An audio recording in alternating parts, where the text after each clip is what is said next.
Right, Fromsoft needs to just stop doing this. Just on a day where I'm not expecting it, just dropping bombshells. Now, in hindsight, it makes a lot of sense that they've dropped this trailer considering the DLC literally comes out later today. But my dumbass thought it came out on Saturday. I don't know why, but I just had in my head that the 21st was Saturday. So I'd completely dismissed that it was coming out later today. And so when I logged onto YouTube and I saw that there was a launch trailer, I shit myself. And in today's video, I do have for you an in-depth analysis of the trailer and all the secrets you might have missed upon your first viewing. So please sit back, relax, grab some tasty and succulent and juicy prawns if you want, and enjoy.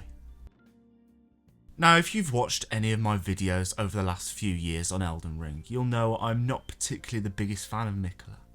But this trailer, this launch trailer, actually paints Miquella in quite a nice light. We straight away hear a voice say, "My loyal blade and champion of the festival." Now, when it says loyal blade, I immediately thought, oh well, Melania, blade of Miquella. But then it says about champion of the festival. Now, who is the champion of the festival? Well, it's us, the Tarnished. To me, it seems like this festival they're talking about is the Radhn festival. This is further reinforced by the fact in interviews Miyazaki has said specifically that you'll need to have beaten Radhn to actually progress to the DLC. I think there had been some theories that we'd be allied with Miquella inside of the DLC, but this honestly seems like definitive proof that there will be at least an option to do that. Although I wouldn't put it past Fromsoft to also make it an option to betray Miquella. We then get an absolute banger of a song playing in the background, which honestly I'm probably going to be playing on repeat once the DLC actually comes out, before getting some imagery of Marika's statues being decapitated. Now, this seems to be quite obvious what it's implying. Whoever's cut these heads off isn't really a big fan of Marika and the Golden Order. And later in the trailer, this sort of theme is further reinforced by the fact that, well, this character later in the trailer says that Marika betrayed their people long ago. This is possibly referring to the seduction and betrayal from Marika that we heard about inside of the story trailer a few weeks back. There's long been theories that perhaps the Land of Shadows has some sort of link to the Omen Curse and that sort of primordial pot of the Crucible. And in one of the next scenes we see these insect-like creatures flying around. Now this could just be some overpopulated insect population, but I'd like to think that maybe there's something more to this. What if this is just genuinely one of the life forms that are sentient and conscious around this Land of Shadows? Kind of like how in the Ashes of Ariandel we have all the crow people. Now, this could be me thinking too much into this, but these sort of protrusions and these wings are something you'd kind of expect to see from something from the Crucible. So maybe that is what's going on here. These are possibly from the Crucible. Like always, that is just my interpretation. We then actually see what looks like the Knights Cavalry.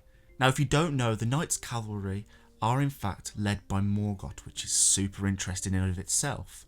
Now, we also know that this DLC takes place in the second half of Elden Ring, which is after Morgott is dead and we've killed him.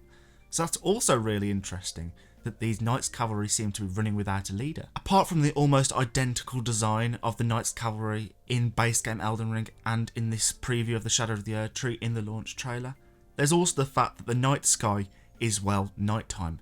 In the previous parts of the trailer we see, morning skies, dusk skies, so there are day and night cycles. And the fact that we are fighting this Knights Cavalry at night mirrors how we fight the Knights Cavalry in the base game. To fight the Knights Cavalry you have to be at night time. So I think there's no doubt in my mind that this is a Knights Cavalry member. Something you probably missed upon your first viewing, I know I definitely did. In a slight few second clip within the trailer, there's this boss that looks really cool. But if you actually pause it and take a good look at it, it looks exactly like a plant. You can see leaves coming off it. After this realisation, I took a full good look at this sort of boss, and I came to the realisation, doesn't this, the head at least, look exactly like the golden sunflower that grows facing the Erdtree? It looks exactly like that, only a dark version of it. Now, if the golden sunflower grows facing the Erdtree, and this DLC is the Shadow of the Erdtree, where there's a shadow version of the Erdtree, what if this golden sunflower is growing inside the land of shadows, only in its own shadow version to correspond with its shadow tree, and then that shadow sunflower has grown and grown into this hideous monstrosity. I think that's most likely what's going on here, although I could be completely wrong. The next boss we actually saw in the gameplay trailer, which is super interesting in of itself. Now this character has been long since hidden in mystery, but if we actually look at the sky, it's got this purple tint to it. Now later in the DLC, in fact a few scenes later, we see what looks like a cave containing some sort of Saint Trina memorabilia. We see the Saint Trina lilies and some kind of statue. A statue that personally to me looks like the kind of thing that you'd offer medallions to inside of Dark Souls and all of Fromsoft's previous games which had covenants. Possible Saint Trina covenant? I don't know, just mad theorising from a person who really likes these games. Going back onto the boss, it's got a sort of same tint of colour palette as we see next to this sort of Saint Trina statue, which makes me think that maybe this guy is somehow related to Saint Trina. In the next scene, we see some sort of character with these dual weapons on their hands spew out this black mist. Now it goes by so fast that you might think this is just a separated incident, and then the next scene of the character that Bandai Namco released an image of are completely different. But if you actually look closely at the first image, it's the same person. This is the Crucible person we saw in that teaser image. How they've done this really reminds me of the High-Lord Walnir from Dark Souls 3 where the mist comes out and you transport to this realm. That's exactly what it looks like, because the area that you fight this person in this second clip is completely different to the original one that looks like some sort of cage area. Now this could just be two different instances of fighting this guy, but I honestly personally just want to live in my own little naive bubble and think that they've just created this shadow realm, wink wink, for us to fight in. Again, as well, links to the Crucible. This guy has horns like the Crucible. There's so many things in these trailers for the Shadow of the Erdtree that links back to the Crucible that I'd find it really hard not to believe that in the Shadow of the Erdtree there will be some Crucible storyline going on. We're then seen fighting in some new area, which is, by the way, really fucking badass and cool. But really, there's not much there that we can really decipher.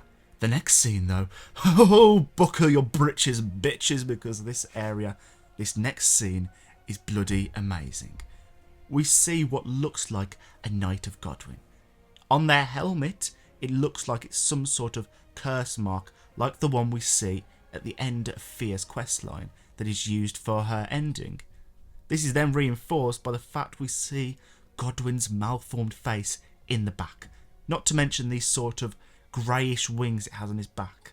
This is a really cool character and I can't fucking wait. We've already talked about the next scene, so I'm not going to go over it too much, but we see some sort of statue in this Saint Trina area before we sort of reach out and we fall asleep, which further links to Saint Trina considering she's all about that sleepy deepy beepies. The next scene though, well, bitch, it is an amazing scene. We see these thorns that are around this city protecting it being burnt. Now this really reminds me and sort of parallels burning the impenetrable thorns inside of base game Elden Ring. I'm thinking that perhaps inside this city that's been protected by these thorns is Messmer, or the final boss, as the architecture of this city looks almost identical to the architecture we see in the story trailer that Messmer is burning down. Not to mention this city looks completely ruined, which, you know, if Messmer's throwing his fireball boo-boos at you, you're going to be a bit ruined. So I think this might be where we might fight Messmer. Not to mention this flame looks identical to Messmer's flame, which is seen all throughout the DLC. Maybe we're going to harness Messmer's flame in some sort of ability, and then we're going to use his flame to kill Messmer.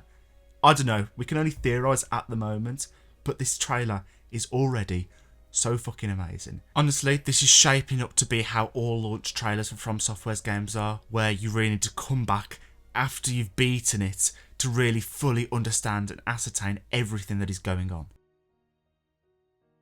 We then see my boy Messmer crushing what looks like either a frenzied flame eye or a grace given eye.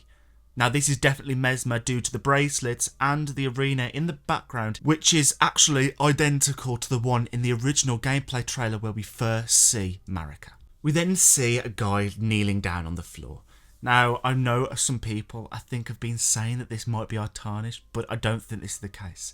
If you look at the sort of lighting between this and the original gameplay trailer where we saw the crusty old guy, and then you also look at the guy kneeling, he's got something golden sticking out of him, which looks kind of identical to the one that we see inside the gameplay trailer. It's not going to look identical from this distance because it's quite far away, but I'm sure if you went close up, it would be this guy. Not to mention the golden robes, which the guy in the gameplay trailer also had. Then this random ass motherfucker just decides to be standing there ominously in a skyline that has St. Trina's colour palette. Now what this guy is, I don't know, but he's standing in what looks like, considering everything we've talked about, might be St. Trina's area. So maybe he's related to St. Trina, he or she. I'm not sure, there's really not enough evidence to point towards his intentions or what he's doing there. We then actually see an invader. Now it might be easy to assume that this is just some player invader, but I think this is actually some programmed invader, because if you look at the seal, it looks like it's either a Golden Order seal or a Frenzied Flame seal.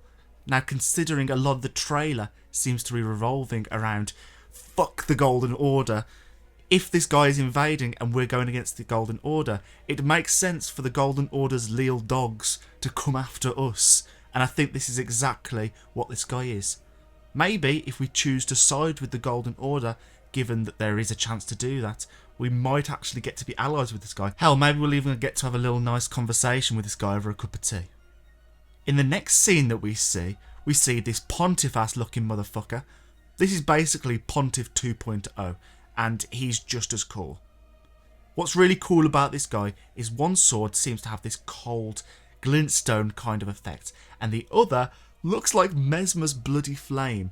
Not to mention that they're wearing this blue sort of robe which is very heavily associated with Carians. Not to mention the very sophisticated way that it fights makes me think that this guy is possibly a former Carian knight that rebelled and joined Messmer's side, taking with him the power of glintstone and then the power of Messmer's flame once he joined Messmer's side.